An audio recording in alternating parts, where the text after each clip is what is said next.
Hello, and welcome to the Giving Voice to Depression podcast, produced in partnership with Mental Health America of Wisconsin. We're your co-hosts, Bridget and Terry. Each week, through intimate, candid conversations with guests, we explore different perspectives on and experiences of depression. We keep it real because the illness is real. We keep it hopeful because there truly is hope, in spite of what depression tells you. We are not experts or therapists. We are sisters and best friends who live with depression and have learned that hearing others speak openly and without shame makes it easier to believe depression is a common and treatable illness, not a personal failing. You are far from alone. Hi, Terry. Hello, Bridget. So when we started this podcast, one of the first people we talked to was Dr. Patrick Corrigan, and he is a leading researcher in how to reduce the stigma of mental illness. He was advising us on the most responsible and impactful way to structure these episodes. And I said, I understand how sharing our stories of lived experience will help other people, but how does airing our dirty laundry help us? And his reply, which I think of every time we write an episode, was, it's not all dirty. And it's not, right? Right. Gosh, when you fall down 7 times and get up 8, that is a story of resilience. It's a story of like the little understood or appreciated strength that it takes to get out of bed and to go through the motions of living when your own brain is working overtime to convince you that there's no point in it, no point in you. Today's guest, Jordan, has taken off the mask. A lifetime of hiding his deep sadness only led to actions, including heavy drinking, that made his depression worse. When he committed to his recovery, he also committed to helping others find a way out of the darkest of life's pits, or in his case, closets and soccer fields. Here's Jordan giving his voice to depression. I remember like as a kid just being like overly sad and like not knowing what it was. I remember like when I was in middle school and high school I played soccer. I remember going to like the soccer field and just crying and nobody was there. And I don't really know why I was crying or why I was sad, but I just like needed that. But I didn't know why. I didn't know it was depression. I didn't know anything was wrong with me. I just knew that I thought that I was different. I didn't think that other people were going through this, and I just wondered why I have to go through it. Jordan didn't even have a word for how he was feeling, but he believed he had to battle depression alone. He didn't talk about it with his mother. And I grew up with just my mother. It was just like me and her. And she was very like sensitive and emotional too. So what I learned to do is when I was sad, hide it from her because I didn't want her to be sad too. He didn't share with his father. My dad was in my life, but not regularly. So it wasn't like I had that male figure who I could go to and say, hey, like what the hell is going on with me? And though he was popular, played soccer at a Division I school, and had a lot of friends, Jordan believed he had to hide his depression from his peers too. Because when you're that age, you just want to be normal, right? And you're finding any way possible just to be a normal kid. To let somebody know that is just not an option. So I did feel like I had to hide it. I mean, I saw it as like a weakness, and in my mind, you never expose your weaknesses to the world. So, like I said, I was putting on like that mask of being the strong black man. So even if there was options, I wasn't gonna try them out. Instead, like many in pain, Jordan self-medicated. I always was like an athlete, so I always was told to stay away from drugs and alcohol. So I did for a very long time. Until I think I was like about 17, and I was at a party and I took my first like shot of alcohol. And a lot of people in AA talk about this, but like their first drink being like a spiritual experience. And it was exactly like that for me. Like I can remember it. It was like God came down and like just said to me, like put his arm around me and said, hey, you're going to be all right now. Like, this is your solution, right? Like, all the anxiety and all that self-doubt and all that depression just kind of faded away. And then I didn't have to rely on anybody, right? You don't have to rely on anybody when you're drinking alcohol. All you got to rely on is your ability to make it to the store and have the money to purchase it. So, like, me learning from a young age not to rely on anybody else, because that's a weakness, it was perfect. It was like the perfect setup. Perfect, Jordan says, until it wasn't anymore. Until the alcohol turned on me. And I ended up in AA and ended up in the hospital and ended up in the mental health complex, ended up in jail. That's when I finally realized I not only have to treat my depression, but I also have to treat what turned into alcoholism. But no, I didn't give in easy. It wasn't like I just came to, it's not like I just ever said, I think I have depression, let me take this medication or go to therapy. That was never a thought that was an option for me.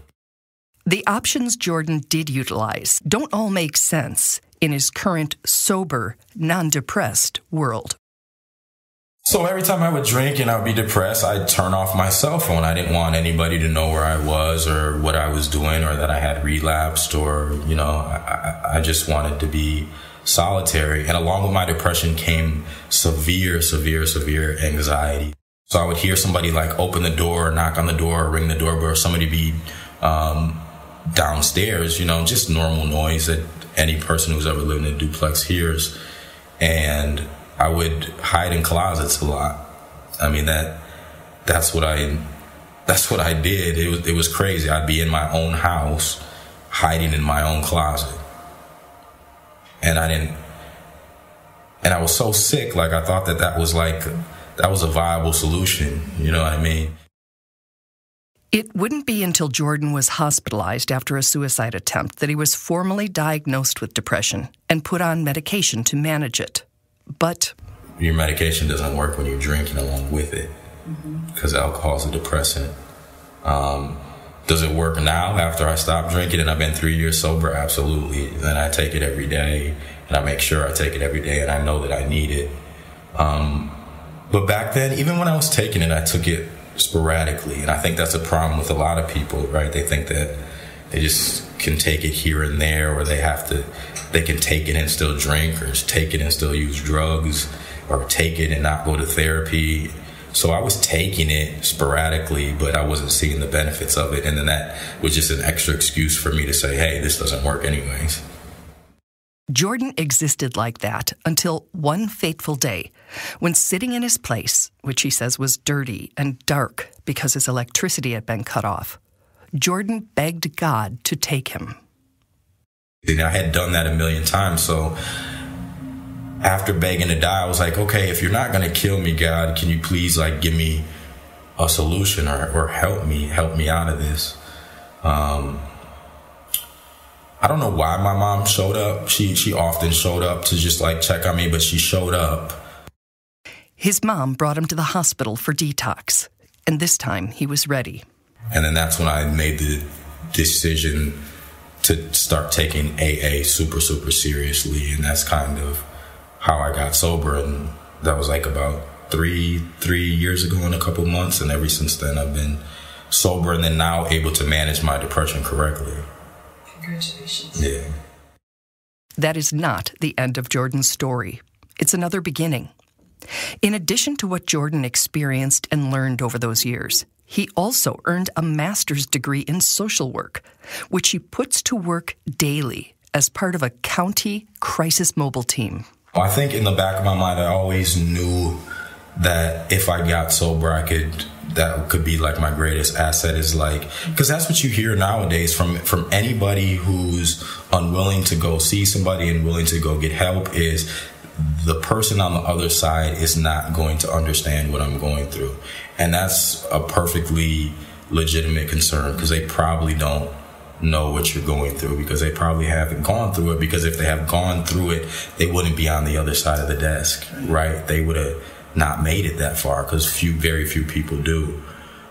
So I think in the back of my mind, I always knew that could be my strength, that And it is my biggest strength that when I go to a scene now, or I go to meet with somebody who's suicidal or who's in their addiction, I can say, I have been right where you have been.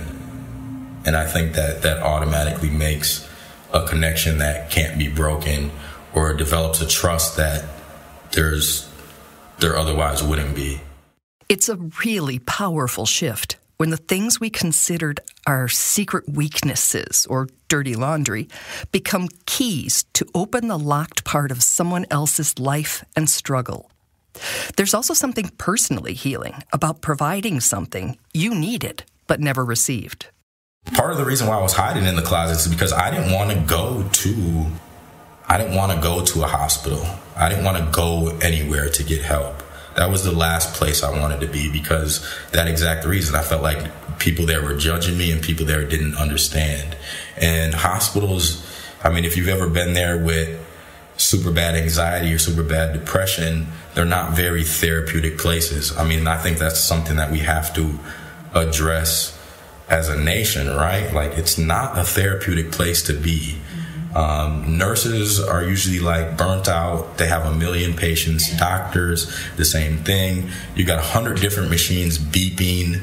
You know what I mean? It's just not a therapeutic place. And then the other thing is, you're at the lowest state in your life, and you just don't want people to see you like that, especially somebody who hasn't been in your shoes, right? And I think like 95% of the people there probably haven't really been through what you've been through. So, from a place of experience, we asked Jordan what someone listening might need to hear, acknowledging that it can be nearly impossible for a mind that's being poisoned by depression to take in a message of hope. Me and you are like living testament that your life can take a complete 180. And when people were telling me that, I didn't believe that. Like, the problem with people with depression and with alcoholism and addiction is they think that they're unique. And the truth is that you're just like everybody else, right? Like, in your head, you want to make yourself out to be like a unique situation. Like, I'm like this because my mom did this or my dad did this. Which could be true, but that doesn't mean that somebody else hasn't also been through it, right? And somebody also has gotten around it, right, and found a solution. So your solution might not be the same as their solution, but there is a solution out there, and there is a way to completely change your life around. And I know that's, and I feel bad even saying that, because I remember myself, and I'm like remembering myself in that closet. If somebody would have said that to me, I'd have been like, off. Like, just leave me alone, off, like, I don't believe you. Mm-hmm. Because I can't believe where I'm at today in my life, you know. And when I say it's a complete 180, it is a complete 180. One of many ways Jordan's turnaround is tangible is that he now works in the very county mental health facility where he was once placed on emergency detention. And I remember that. And I remember one time they determined that I'm still like a threat to myself, and I had to go up on one of the units. And I remember the psychologist on the unit who talked to me every day. And I don't know I'm sure he doesn't remember who I am, but I remember him, and I pass him in the hallway all the time. And I say hi. And like in the back of my head, I just like smile and think, because he was nice to me. And you remember stuff like that. Jordan sees people at their absolute lowest, at police scenes, in jails and hospitals. And he makes a point to really see them through knowing eyes. It's the kind of work that challenges the most caring heart. Jordan feels lucky to do it. I like it. I mean, I like being there for that person, and I like when it comes out of my mouth, I have been where you have been, because I know how powerful that is. And I know a lot of these people have never heard that statement. And it's just such a powerful moment when you get to say that. You kind of see people's reaction, and they kind of like, you ever like held your breath and then get to breathe again? That's the reaction. So that's why I say I get to do it. I mean, it's just a good feeling, right? So I went from a person, on my floor with nobody around, hiding in my closet with a bunch of vodka bottles around, thinking about if I have enough bleach to kill myself, to a person who gets to get up every morning and help somebody, right? So yeah, I get to do that. I don't take for granted any moment, you know what I mean? Yeah, I get to do that, for sure. I've come a long, long way, and I'm grateful for that. Wow. Thank you, Jordan, for sharing with us all your most private and darkest moments. I know that your words will resonate with many people listening today. Not only will they know that they're not alone in their experience, but also that it's possible to turn their private, secret hell inside out into something different, better, new. Thank you, Jordan. Yeah. I love how he said, I have been where you have been, and he knows how powerful that is. And as you thank him, and we thank every guest that we've ever had, we're not just thanking them for trusting us with their stories and for sharing their stories, but literally for helping people who are listening, because even people who aren't reaching out are able to hear someone say, I have been where you have been. And today they're going to hear it from Jordan. But in just the last week, someone responded to Renee's episode, which was Insights from a Trauma Survivor. I can't remember the number, 119 maybe.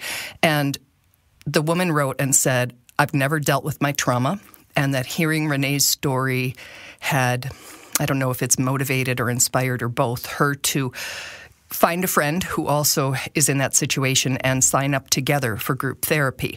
And that could be the beginning of something real, or it could be the next step in a longer journey. But either way, it's a positive step forward. And then another person wrote after hearing Ken's first episode, which was If You See Something, Say Something. And this woman was suicidal. She was literally preparing her goodbye to her family, excuse me, and she was interrupted and listened to that episode and said that her heart fills with gratitude when she listens to them. And by the time we finished our exchange this weekend, she was signing her notes with big kisses and exclamation points, those words, big kisses. And I just thought, anything can shift someone out of that. And I'm just overwhelmed and so honored to be part of putting these stories out into the world so that somebody can be redirected from their darkest place. So today my thanks goes to Jordan, but our thanks also go to every other person who has shared their story in private, in public, and on this podcast.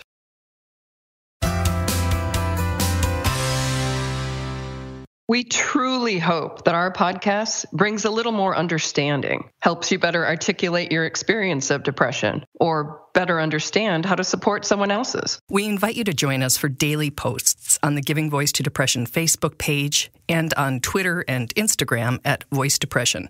It is a comfort to be among fellow travelers on depression's dark road. And remember, if you're struggling, speak up. If someone else is, listen up.